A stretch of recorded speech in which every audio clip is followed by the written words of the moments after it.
El 15 de julio de 2025, tras pasar 30 años tras las rejas, Michael Bernard Bell fue ejecutado por inyección letal en el estado de Florida. Lo que hizo no solo fue perturbador, fue un acto de venganza, calculado, frío. Pero trágicamente se desquitó con la persona equivocada. Para entender cómo comenzó todo esto y cómo la ira se volvió mortal, tenemos que retroceder. Volver a 1993, cuando la furia de Michael Bell finalmente estalló. A principios de 1993, la vida de Michael Bell cambió. Su hermano fue asesinado a tiros por un hombre llamado Theodore Wright. No sobrevivió. Los tribunales dictaminaron que fue homicidio justificado, en defensa propia, dijeron. Pero Michael no lo vio así. Para él, eso no fue justicia. Fue quitarle la vida a alguien. La vida de su hermano. Y desde ese momento hizo una promesa. Theodore Wright pagaría por lo que había hecho. Se lo decía a quien quisiera escucharlo. Amigos, familia, que iba a matar a Wright. No estaba bromeando. Y la oscuridad dentro de él no hacía más que crecer. La noche del 9 de diciembre de 1993, Michael Bell creyó que había llegado su oportunidad. Vio lo que pensó que era el coche de Wright estacionado cerca de un bar. Impulsado por la venganza, Bell reunió a dos amigos, cargó un rifle de asalto AK-47 que había comprado el día anterior y volvió al lugar, esperando al hombre que, según él, le había arrebatado a su hermano. Pero Michael cometió un error fatal. No sabía que Wright había vendido el coche. El hombre que lo conducía ya no era Theodore Wright. Era su medio hermano, Jimmy West. Bell no lo sabía, y tampoco se tomó el tiempo de averiguarlo. Observó desde lejos cómo Jimmy West, su esposa, Tameka Smith, y otra mujer salían del bar y caminaban hacia el vehículo. Bell se acercó. Fue directo hacia el lado del conductor, abrió la puerta, y sin decir una sola palabra, disparó a quemarropa.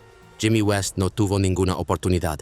12 balas lo atravesaron a corta distancia, dejándolo sin vida al instante. Tameka Smith, sentada cerca, recibió 4 impactos. Murió camino al hospital. La otra mujer en el coche logró lanzarse fuera de la línea de fuego. Sobrevivió, pero apenas. Y Michael Bell no había terminado. Mientras los disparos sacudían la noche, una multitud comenzó a reunirse fuera del bar. Bell se giró y volvió a disparar, esta vez contra la gente, antes de huir hacia la oscuridad. Corrió hasta la casa de su tía e intentó desaparecer, diciéndole: Theodore mató a mi hermano y ahora yo maté al suyo. Pero esto no podía ocultarse. La búsqueda no tardó mucho. La evidencia era abrumadora. Bell fue arrestado y poco después, juzgado por asesinato. Pero lo que salió a la luz durante el juicio sorprendió incluso a los investigadores más experimentados. El 9 de diciembre no fue la primera vez que Bell apretó el gatillo.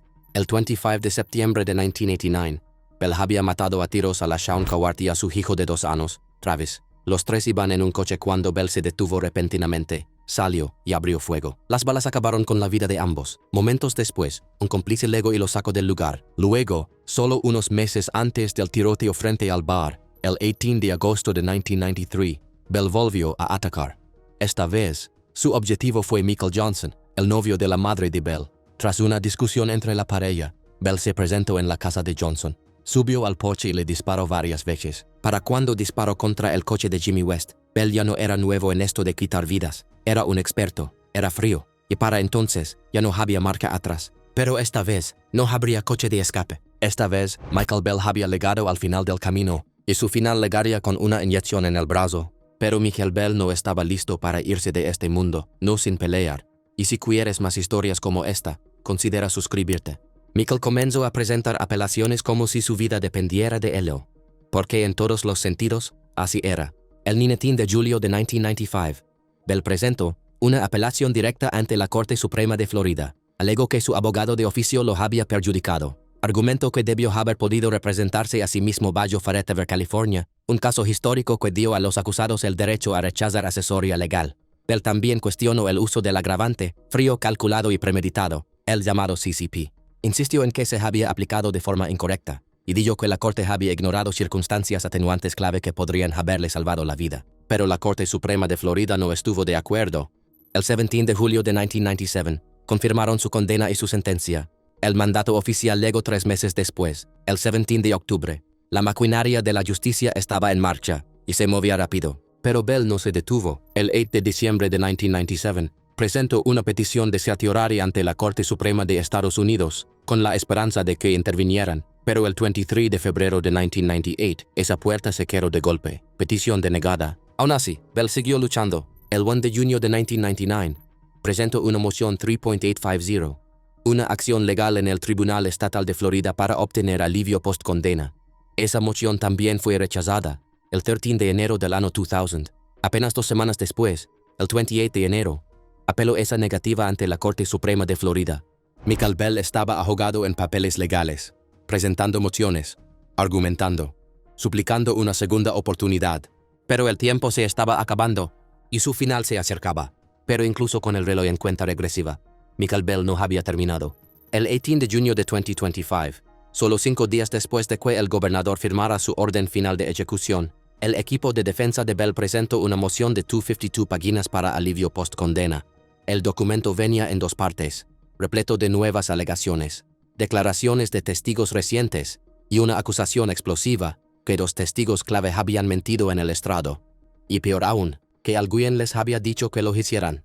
Según la moción, ambos hombres, reclusos durante el juicio de Bell, ahora afirmaban que fueron presionados por el mismo detective de Jacksonville. Dijeron que les ofrecieron favores a cambio de su cooperación, y no era la primera vez que el detective hacía algo así. Fue suficiente para que se les diera otra oportunidad. El juez Jeff Branham concedió una audiencia de emergencia el 23 de junio. El ambiente en la sala era tenso. El resultado podía cambiarlo todo, pero cuando la audiencia comenzó, todo se desmoronó rápidamente. Los 2 testigos, fundamentales para la defensa de Bell, invocaron la 5ª enmienda, negándose a responder cualquier pregunta que pudiera implicarlos en perjurio u obstrucción de la justicia. Otros testigos hicieron lo mismo. No lo recuerdo, se convirtió en la frase del día. Aún así, la defensa siguió adelante. Se enfocaron en Henry Edwards y Charles Jones, 2 hombres que habían testificado en el juicio original de Bell. Ambos eran presos cuando dieron sus declaraciones que vinculaban a Bell con los crímenes. Pero ahora, décadas después, Edwards decía algo muy distinto. El 16 de junio de 2025, apenas unos días antes de la audiencia, Edwards soltó una bomba. Afirmó que nunca vio el tiroteo. Dijo que estaba dentro de una tienda cuando comenzaron los disparos y que solo escuchó el caos. Pero eso no le impidió testificar. Según Edwards, el detective William Bolena le dijo exactamente lo que debía decir. Afirmó que Bolena le prometió favores, libertad temporal, mejor trato, incluso posible indulgencia. Y cuando llegó el momento de identificar a Bell en una serie de fotos, Edwards dijo que Bolena le señaló directamente cuál escoger. Dijo que se sintió amenazado, que lo manipularon, que lo usaron. Muy diferente de lo que el jurado escuchó en los años 90. En ese entonces, Edwards subió al estrado y dijo que no había ningún trato, que lo había visto todo con sus propios ojos, que observó a Bell ponerse un pasamontañas y acercarse a un coche amarillo antes de disparar al lado del conductor, que no recibía nada a cambio, solo estaba haciendo lo correcto, que no tenía ninguna duda. Michael Bell era el tirador. Pero ahora decía que nunca lo vio suceder. La credibilidad del testimonio original, ese que ayudó a condenar a Michael Bell, se estaba desmoronando. Pero con testigos que invocaban la 5ª enmienda y recuerdos distorsionados por el paso del tiempo, la verdad era más difícil que nunca de alcanzar. Aún así, para Michael Bell, era la última carta que le quedaba por jugar. Charles Jones contó una historia similar. El 18 de junio de 2025, pocas semanas antes de la ejecución programada de Bell, Jones se presentó con una confesión propia, y no se trataba de quitar una vida, se trataba de mentiras. Jones dijo que fue abordado en 1994, mientras estaba sentado en una celda. El hombre que vino a verlo no era un desconocido, era el detective William Bolena, alguien que ya conocía. Bolena había tenido una relación con la hermana de Jones. Había historia entre ellos. Y ahora, Bolena quería algo, su testimonio. Según Jones, Bolena le dijo exactamente qué debía decir en el juicio. A cambio, lo ayudaría con los cargos que enfrentaba. Y no fue solo Bolena. El fiscal George Bate también estuvo involucrado. Jones afirmó que lo entrenaron, le dieron un guión, le dijeron exactamente lo que el jurado necesitaba escuchar. Y entonces, dijo lo que ellos querían oír. Pero ahora, se estaba retractando. Jones admitió que Bell nunca trató de venderle un arma, que Bell nunca confesó haberle quitado la vida a nadie. Toda la historia, dijo, fue inventada, construida a base de presión, promesas y miedo. Y luego soltó otra revelación. En 2002, Jones estaba detenido por cargos federales cuando fue llevado de nuevo al condado de Duval para testificar, esta vez durante una de las audiencias post-condena de Bell. Según Jones, Bate lo amenazó. Le dijo que si cambiaba su historia, si decía la verdad, recibiría más años de prisión. Y al igual que antes, Jones dijo que le ofrecieron un trato.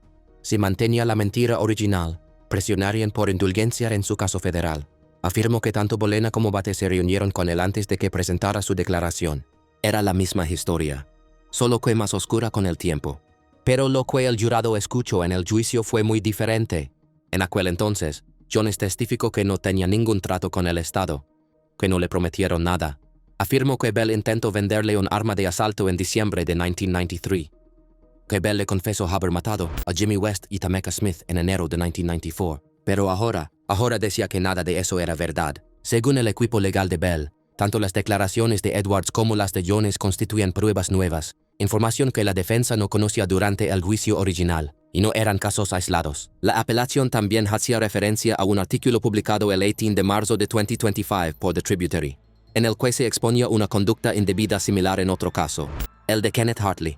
Mismo vecindario, mismo periodo de tiempo, mismo detective, mismo fiscal. Pero el tiempo ya había hecho su trabajo. El detective William Bolena había muerto. También el juez original que presidió el juicio de Bell, George Bate, el fiscal que supuestamente hizo los tratos y lanzó las amenazas, llevaba años retirado. El sistema había seguido adelante, pero Michael Bell no llegó con su último día acercándose. Esta era su última oportunidad para detener el reloj. El día después de que la defensa de Michael Bell presentara su extensa moción, el Estado respondió rápidamente, con un escrito de 32 páginas, frío y calculado. No se enfocaron en las nuevas acusaciones de coacción, ni en la posibilidad de que testigos clave hubieran mentido bajo juramento. En su lugar centraron su estrategia en tecnicismos, fechas, plazos, procedimientos. Para el Estado, esto no se trataba de la verdad, se trataba del tiempo que se agotaba. Este caso no es un misterio de quién lo hizo, argumentó el Estado. Se remitieron al testimonio del juicio, en específico, a las palabras de Erica Williams, la exnovia de Bell. Ella declaró ante el tribunal que Bell hablaba abiertamente de venganza, que juró vengarse de Theodore Wright por haber matado a su hermano. Testificó que ella la convenció de comprar un AK-47, un tambor de 75 balas, un cargador de 38 cajas de municiones, y luego, según ella, le contó lo que había hecho. Theo le quitó la vida a mi hermano, lo citó diciendo, así que yo le quité la suya, pero una chica inocente resultó herida, así que ahora estamos a mano. Esa fue la versión en la que el Estado se mantuvo firme. Sin tratos, sin corrupción, sin dudas. Los tribunales ya habían fallado, las apelaciones habían fracasado, el reloj había legado a cero. No habría salvación de último minuto para Michael Bernard Bell. El 15 de julio de 2025, tras más de 3 décadas en el corredor de la muerte de Florida, Michael Bell fue llevado a la cámara de ejecución. Tenía 54 años. A las 6 p.m. fue asegurado sobre la camilla, y momentos después, los químicos comenzaron a fluir. Su vida, una impulsada por la venganza, el trauma y heridas que nunca sanaron, terminó en silencio, y así, simplemente, todo acabó.